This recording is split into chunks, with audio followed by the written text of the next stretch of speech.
Sejumlah wilayah kota Palembang terkepung banjir lantaran intensitas hujan yang tinggi dalam 2 hari terakhir.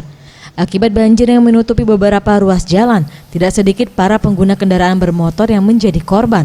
Tunggangan kesayangan pun mogok akibat nekat menerjang genangan air tinggi. Salah satu bengkel yang berada di kawasan Jalan Seduduk Putih, Kecamatan Ilir Timur 2, Palembang, tampak mulai ramai didatangi para pelanggan yang mengeluhkan kondisi mesin yang tidak stabil hingga mati total.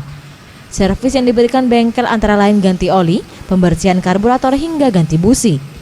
Omset pendapatan servis bengkel sepeda motor meningkat, bahkan pemilik bengkel harus mencari montir tambahan.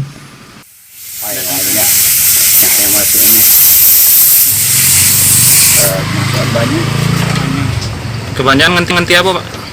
Busi, jaring udara, oli. Itu habis kebanjiran tadi malam, jadi skip itu parah, banjir parah. Parah ya? Jadi tenggelam dari mesin untuk ganti saringan udaranya. Jadi ganti saringan udara, sudah itu bongkar busi, ganti busi dari malam sudah. Jadi sekarang untuk terakhir untuk perawatan ganti saringan udara. Tim Liputan Sriwijaya TV.